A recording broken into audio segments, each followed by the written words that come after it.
Hello, আজকে আমি আর আমার অ্যাসিস্ট্যান্ট চিন্টু মিলে তোমাদের সাথে রান্না করে দেখাবো। রান্না বলতে কিন্তু সত্যি সত্যি রান্না না, আমি আজকে তোমাদের সাথে ক্লে দিয়ে পরোটা বানিয়ে দেখাবো। ক্লের জন্য আমি ইউজ করছি মোল্ডেড ক্লে। আর মোল্ডেড ক্লেতে দুটা পার্ট থাকে, একটা হচ্ছে ক্লে আর একটা হচ্ছে হার্ডনার। হার্ডনারটা তুলনামূলকভাবে শক্ত থাকে এবং এটা তোমার অবজেক্টটাকে শক্ত করতে সাহায্য করে।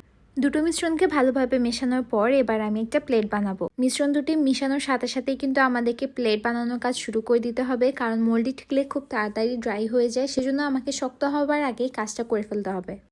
এইখানে আমি একেবারে রুটি বেলার মতো করে প্লেটটা বানিয়ে নিচ্ছি, কিন্তু এখানে আমি বেলনের পরিবর্তে আমার মার্কার ইউজ করেছি। যেহেতু আমার একটা পারফেক্ট গোল প্লেট লাগবে, সেজন্য আমার কাছে থাকা 3টা কাটারের মধ্যে আমি মিডল সাইজের যে কাটারটা সেটা ইউজ করেছি। এতে করে আমার প্লেটের শেপটা একদম পারফেক্ট হবে। কাটারগুলো খুব সম্ভবত রান্নার কোনো কিছুর জন্য বা পিঠা বানানোর জন্য ব্যবহার করা হয়। আমি এটা লোকাল মার্কেটে হঠাৎ করে চোখে পড়েছিল, তখন কিনে ফেলেছিলাম। তারপর রিয়েলাইজ হলো আমি তো ওইগুলো আমার প্লেট বানানোর জন্য ইউজ করতে পারি। এবার প্লেটের উপর ছোট ছোট বাটির জন্য আমি অল্প অল্প করে ক্লে সমান পরিমাণে কেটে নিচ্ছিলাম এবং একটা রাউন্ড পরোটা বানালাম এবং ওই পরোটাটাকে 4 ভাগে ভাগ করলাম, যাতে করে আমার 4 পিস পরোটা হয়ে যায়। আলাদা আলাদাভাবে প্রত্যেকটা অবজেক্ট ক্লে দিয়ে বানানোর পরে আপনার অন্তত 1 ঘন্টা সময় দিতে হবে, যাতে করে অবজেক্টগুলো ড্রাই হয়ে যায় এবং আপনি কালার করতে পারেন। এইভাবে আমি স্টেপ বাই স্টেপ প্রত্যেকটা জিনিস আলাদা আলাদা করে বানিয়ে নিয়েছি। আমার সবচেয়ে বেশি গোল গোল করে বাটি বানাতে ভালো লাগে। বাটি বানানোর প্রসেসটা আমি পিন্টারেস্ট থেকে শিখেছি। প্রথমে অল্প একটু ক্লে নেবেন, তারপর ওই ক্লেটাকে